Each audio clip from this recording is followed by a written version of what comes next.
Welcome to Academy Live. It's December. I cannot believe that it's the end of 2025 already. But today we have a really exciting guest to finish off our year.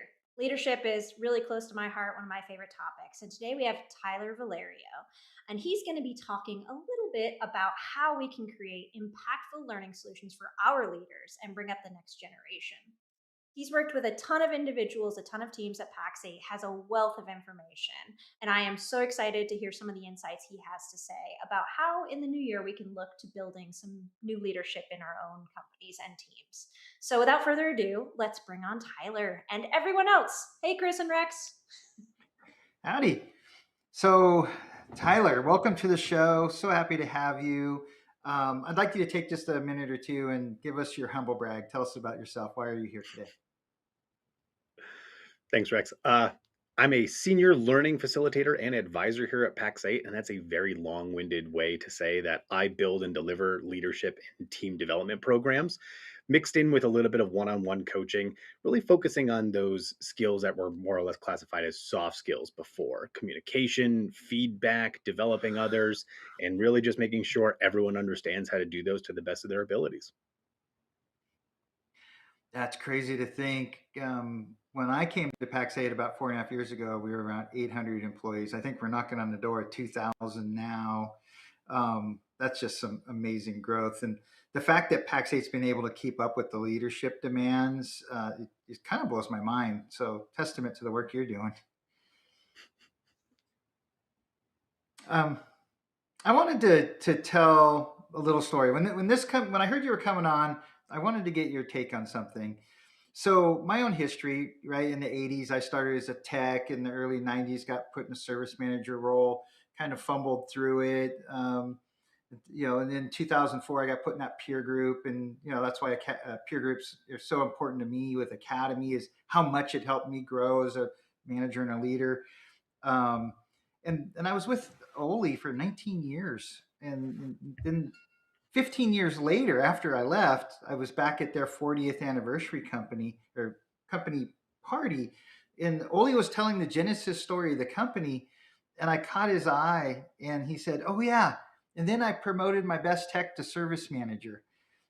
Sorry, I made the classic mistake of promoting my best tech to service manager, and at first I was like, what did that mean, right? But then I realized he was new, kind of new to being a business owner at the time, and he didn't really know how to help me, stop being a tech or individual contributor and grow as a service manager.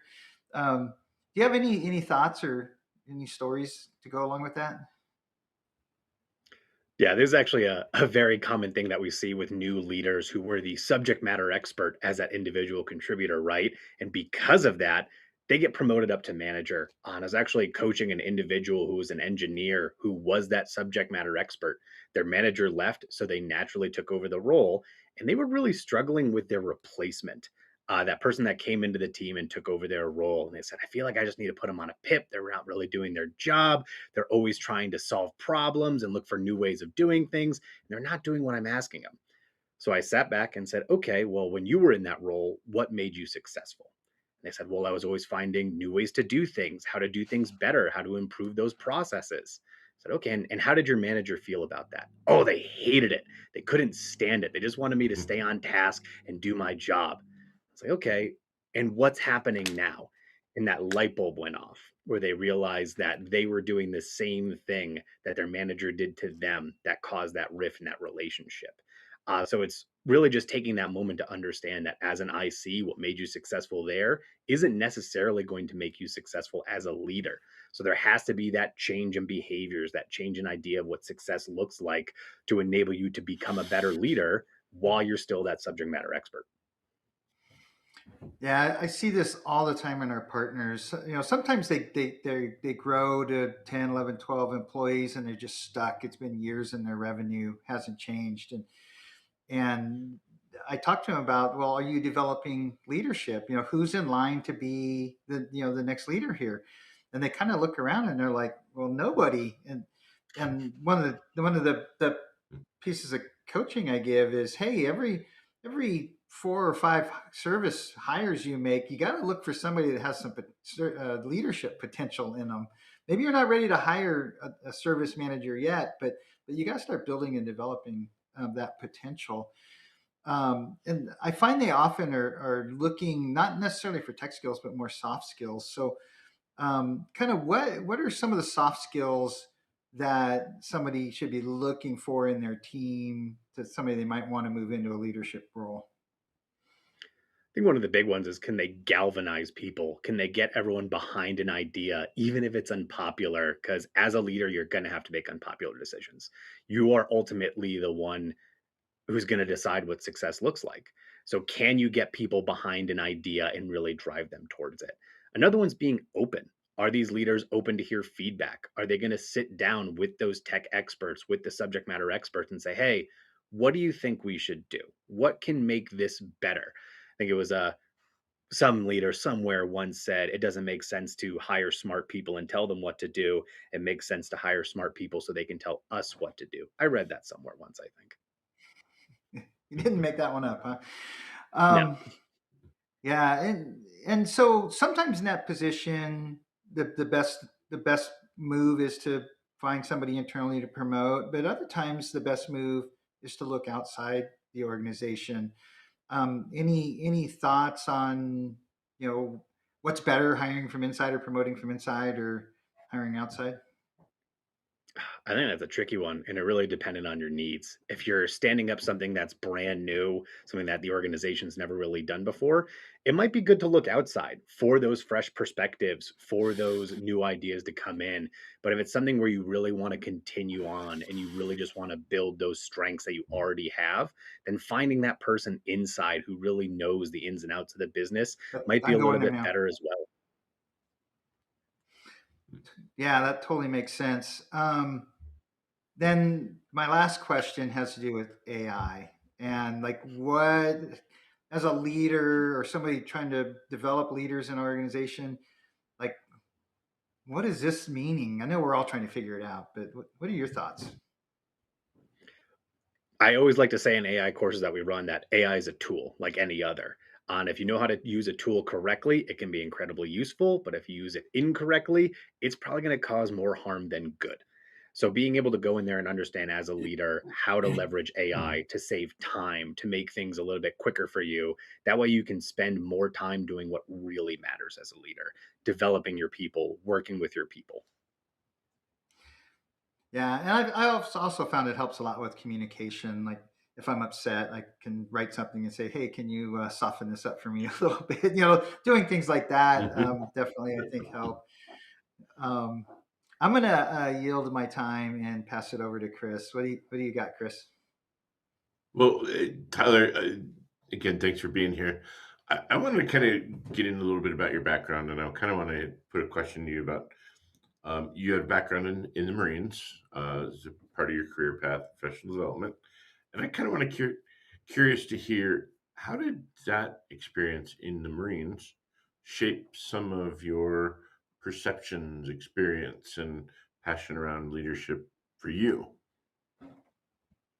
Absolutely. Coming into the Marines, I joined in 2012 as an officer right out of college, and you're essentially thrown into leadership.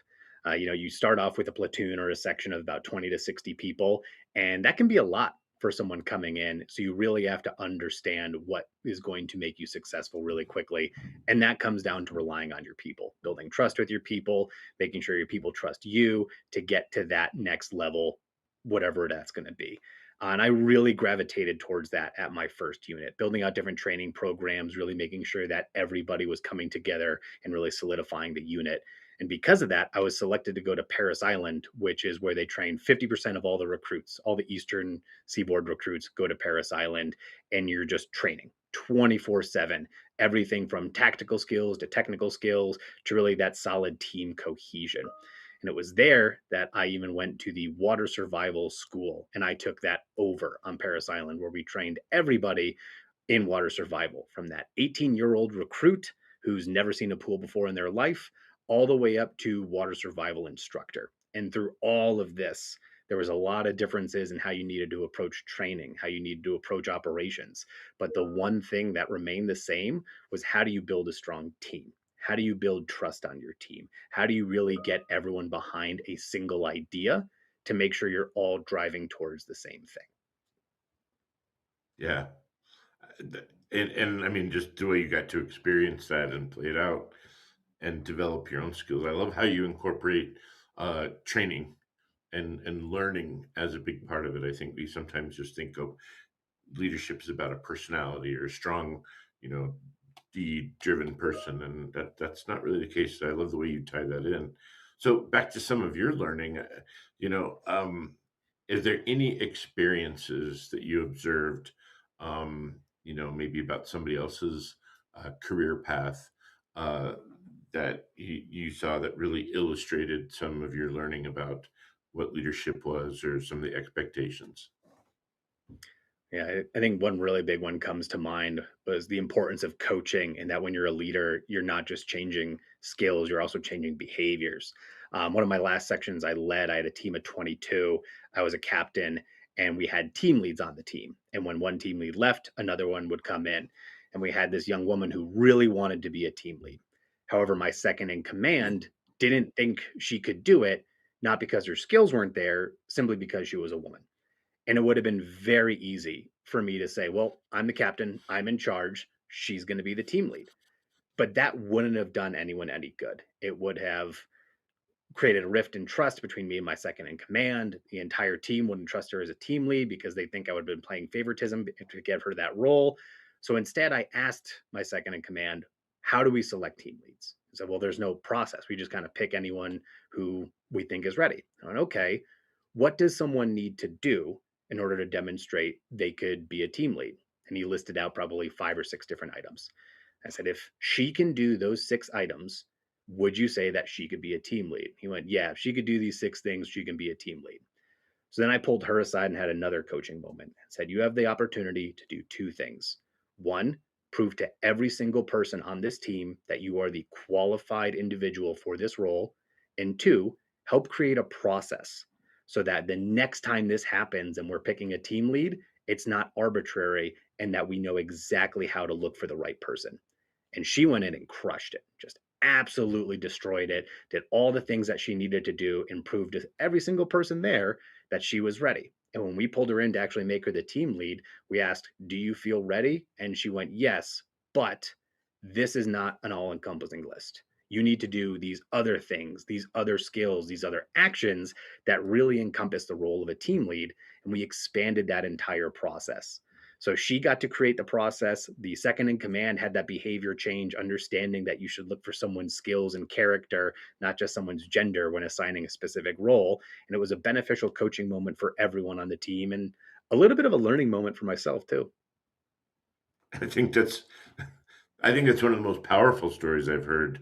Um, Not just kind of how it was set up, but the impact. You know, the impact on you on making a choice on how you responded, how you supported somebody, how you interacted with the second in command to, you know, give them some guidance on why you were pushing for something and the impact on her and giving the opportunity, but also not just give the opportunity to go get it, but here's the opportunity and this is kind of what you need to do. Here's some guidance. Here's where you need to get to. Do you want to do that? And then the support to do that. Um, I love that story. Now, on that, you know, with all your experiences, um, you wrote a book. I kind of want to give a minute to highlight that because I think that's just there's a lot to that. You know, it's not just that's significant taking all the experience. What can you tell us about the book, the process, and how things kind of turned out with that? Absolutely. And the process actually started all the way back when I took over the water survival section. Uh, I realize that there's a huge rift between someone's physical skills and someone's mental and emotional skills to perform at their best. It's really seeing it in that environment. I wanted to learn more. So I started getting my master's degree in performance psychology, which once I got out of the Marines eventually led to me getting my doctorate and writing my dissertation on what does it actually look like to continuously improve throughout your life. Realizing that it wasn't a linear process, it was more of a cyclical one that you repeat over and over and over again. And that underlying idea for my dissertation became the foundation of my book, thinking that, you don't simply start here and end here. you go through a cycle over and over again, improving on different things continuously through your entire life, and there is no single endpoint. It's that climb the ladder mentality that you're continuously Mhm. climbing the ladder trying to reach the top. Well, the top doesn't exist, the ladder doesn't exist. You really need to view it more as a cycle, which is why I named my book Get Off the Ladder. I think that's up to how to rethink success and find satisfaction in everyday life. Perfect. Thank you very much for sharing the stories behind that.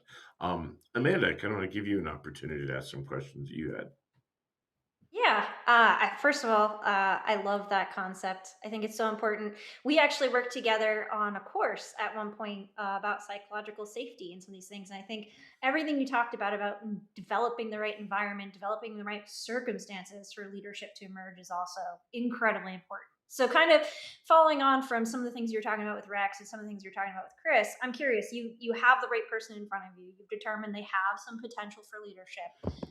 Now they're in that position. How do you start to delegate? Partially a selfish question because it's one of my struggles actually. So so tell me, how do you take this new person? How do you build that trust relationship with them, and how do you start knowing what to hand off? Oh, that's a great question, Amanda. And it really comes down to that individual strengths. Like, where have you already seen them as a leader be strong? Is it getting a team together? So maybe if that's the case, maybe they start running a few meetings for you. Maybe they're the person that sends out the invite, sets up the schedule, and then kicks things off. And you just come in at the end to kind of add in anything you need to do or run meetings in your place so you can go off and attend another meeting because we never get double booked in corporate America. And I think once you start to align the delegation to their strengths, you're really going to see them take off, developing those strengths even further and further. Because I think we tend to fall on a little bit of a trap when we're developing new leaders where we identify weaknesses first. And we're like, I need to fix this person's weaknesses. I need to develop these weaknesses to get them where they need to go. But when we do that, it has kind of the opposite effect. They're spending so much time working on their weaknesses, their strengths don't get stronger. And a metaphor I like to share with leaders is that you need to think about it like the sails on a ship and the holes in the hull, where the holes in the hull are the weaknesses. And yeah, we have to patch those to keep us afloat, but that's ultimately not going to get us anywhere, where the strengths are the sails. And if we take time to enhance our sails and make them stronger, make them better, we're going to take ourselves further than we ever could have expected.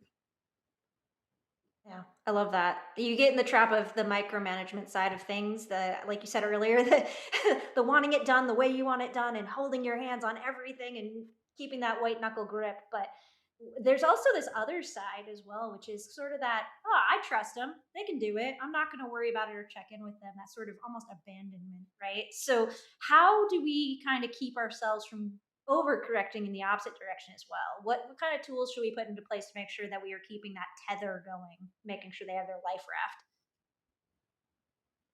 raft? The old saying, trust and verify. I really don't like trust but verify because if you say but, that means you really don't trust them in the beginning. So trust and verify. So give them that little bit of trust that I am going to give you this task. I am going to let you know that here is your left and right lateral limit. But then there has to be that verification, right? That next step, whether it's in a week, in 2 weeks, and when you're initially delegating something to somebody, maybe that trust is every week. Like, hey, just send me a quick update. How's things going? Really want to make sure that we're doing this right. And as they prove over and over and over again that they can do it, you can pull back on those check ins. Maybe that check in becomes once every other week. Maybe that check in becomes once a month. Maybe it's just that quick update that they send you whenever they have an update. And if you hear nothing, you assume that no news is good news. But it really is that trust and verify piece in the beginning. I love how a single little article of speech changing can make a big difference in the meaning. That's good. I'm gonna have to remember that one. So the other struggle I see people having is, so we have this leader who's trying to train a new leader, sort of either holding on too tight or letting go too quickly. But there's also an issue I see in especially MSPs and small businesses where you have a new leader who's struggling to have authority. Either they've been put into the hierarchy as having direct reports, and those new direct reports are used to seeing them as a peer, or maybe it's an informal leader. Like very often, our dispatchers at our MSPs are seen as sort of the authority of what should happen, but they don't have that hierarchical structure of support. So I'm curious if you have any tips for those sort of either informal leaders or new leaders to sort of establish that authority, or what help they can get from maybe the owner or somebody else to help establish Mm. Especially in those informal or that peer to leader relationship, it really comes it. down to trust and communication. That you're no longer their buddy, especially if you're technically their boss. So being very clear about what that means, how the relationship is going to change, and still harping on trust. That I'm now in this position to make this team better. I want this team to be better. I can't do that without this team. So always coming back and with the idea of trust, of building trust and maintaining trust can help with that authority. It's also another trap that people fall into where everything has to be done right now. Or if I talk about trust on Tuesday, everyone's going to trust me on Wednesday. And that's just not how that works. It gets built a little bit over time. It gets built in those small moments, those small actions, and you're going to see the trust increase over days, if not weeks and months. And being a new leader, that's how you truly build trust. Yeah. I think there's also a role here, and maybe a little piece of advice to any of those leaders of leaders is you also sort of have to work to instill that in your new leaders. So when people try to bypass them, point them back to the leader when they're talking, other people question maybe the direction of the new leader. You let them know that they're speaking with your voice. There's a little bit of that too. I think we don't abdicate all of our responsibility of leading those people within teams just because we've instilled a new leader, right? I'm curious, are there any pitfalls that new leaders fall into? Any mistakes, anything they do that you're just like, oh, I wish I could have told you on day one not to try that? Understanding emotional capital on coming from Mm, a previous finance company, when you invest in capital, it's small investments over time. And if you're consistent with your investments, rather than thinking if I do one big lump sum right now, that'll be fine. It's the small incremental investments, those little bits over time that are going to yield the most results because eventually that capital is going to take a hit. And if you take enough time to invest the emotional capital little by little, when it takes that emotional hit, it's not going to be as significant if you do that one big lump sum and then it's going to take a huge hit later. They're going to say, Amanda takes so much time to communicate to us and make sure that we are well informed. The fact that she can't share some information right now, we're going to give her some grace. Versus if you don't invest that emotional capital, if you're not open with your communication, if you don't have that strong foundation of trust built a little bit over time, when it takes that hit, it's going to be a much more significant one than if you didn't do the right thing all those other days. yeah. I mean, trust is every day. It takes every day to build trust and then like one moment to wreck it. Like times when you're doing your one on one with your manager, like showing genuine interest in them as a person and how they're doing, and all those things that are a part of their life as well that are going to affect how they work, how they do, how they're being successful. I did want to mention another course you helped us with. We actually built a course based on your extensive training on how to have difficult conversations. So I did want to point that out. We have that below if anybody's interested. But talk to me a little bit about being candid, about being honest with people when you're giving feedback to these new leaders. What should you be doing? How should you be giving them feedback? And sort of, is there anything we shouldn't be doing, or any technique that doesn't work when we're giving feedback to new leaders? Number one is clear as kind. Trying to pad things or trying to make it really soften the blow without being clear what the feedback is isn't going to help anybody because they're going to leave that conversation either feeling like, oh, I did so good or very unsure about what they need to improve, that the problem's only going to happen again and again. So being very clear in a very empathetic way is only going to help everybody. Yeah, I love that one. Well, Tyler, you've been a fantastic guest. I always love speaking with you. I learn something new every time we chat. Is there anything else you'd like to add before we close out the show here? I know we could talk all We absolutely can talk all day. And I think the most important day. thing to add is just to reiterate the importance of trust as a leader, how to build trust with your team, to take the time to do it, especially as we're coming into the end of the year and starting the new year. It's a great time to really sit down and say, hey, what do we need to do to get on the same page to be a stronger team and to have stronger trust. Amazing. Thank you, Tyler, so much. And we really appreciate you being here today. Thank you. Thank you so much. Great job, Tyler. All right. So we've been taking some time today to talk about building great leaders. We want to end the year talking about and paying tribute to our friend and Academy's leader, Ken Sponsler. I am very left brained, very logical, very methodical. We'll get to that one in a second.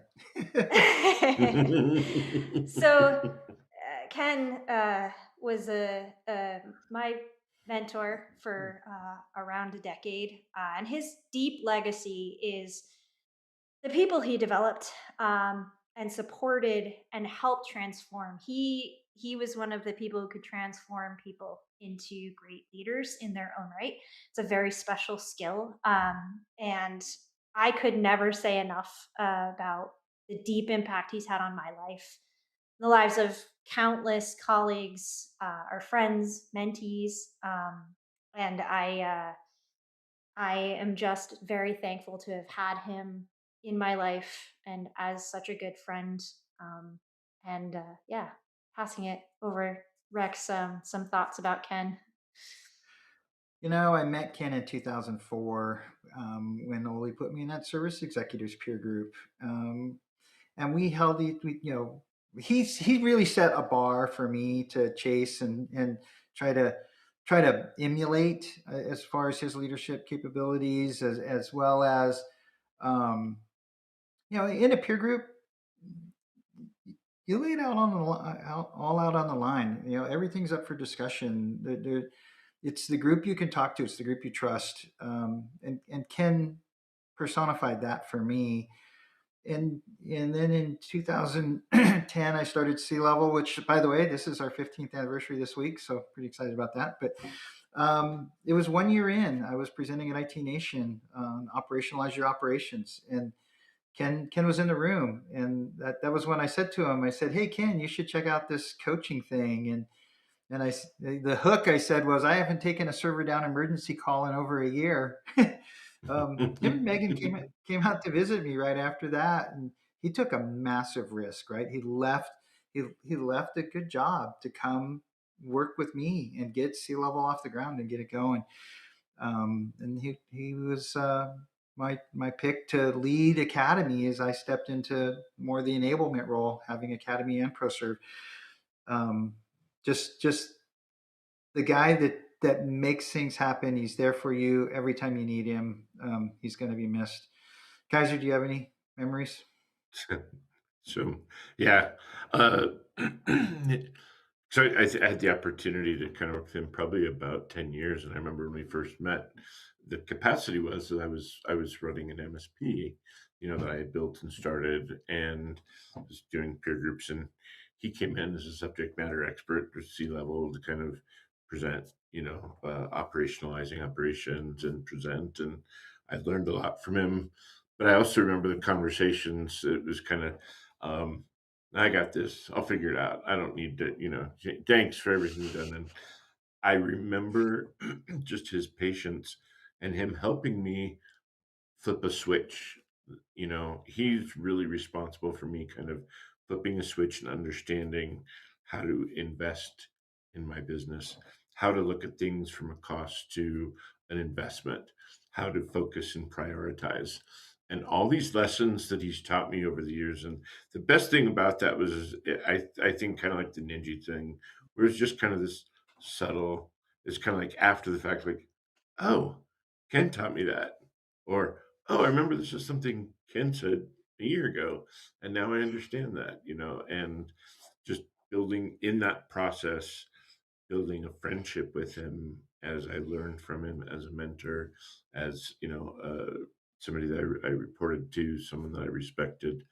Um, I just had learned so much, and I think I just see hearing Amanda, hearing you, he touched a lot of lives, and I feel proud and honored to know that I was a part of his reach and that I knew him. and good legacy that he has here at Academy.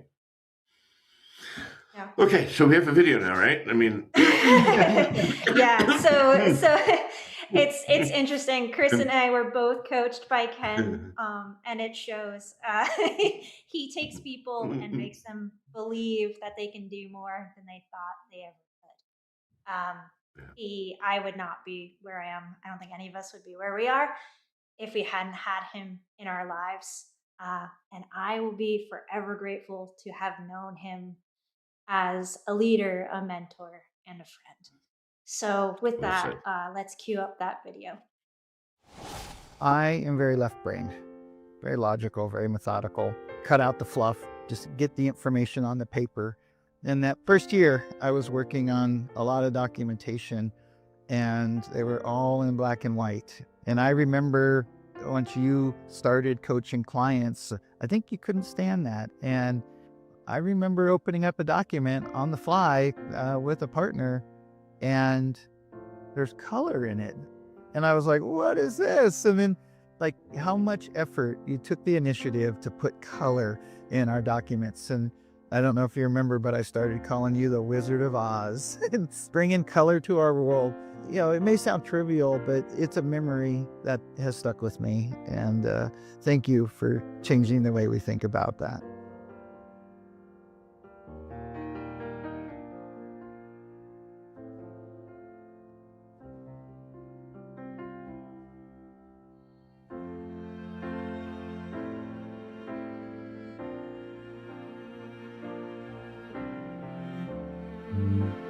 Somebody says, "What's Academy?"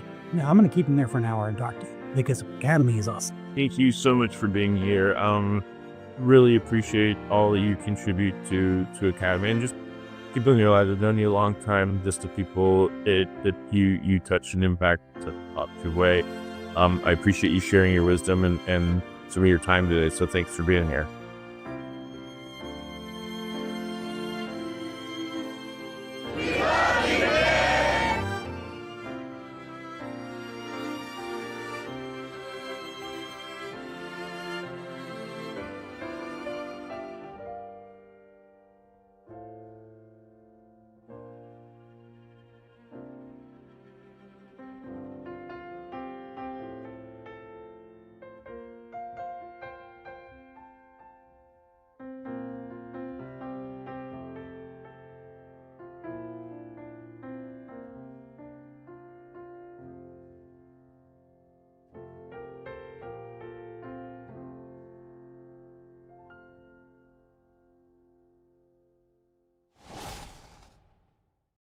Well, as Rex and all of the C-level OGs would say, Ken really made a measurable positive impact on every single person he worked with and came across.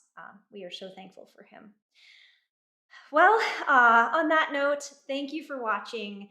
This is our last show of 2025. We hope you will come back in February. We will have all new guests, all exciting new topics. I promise there will be things to look forward to. So have a great winter break and come and see us in February. Thanks.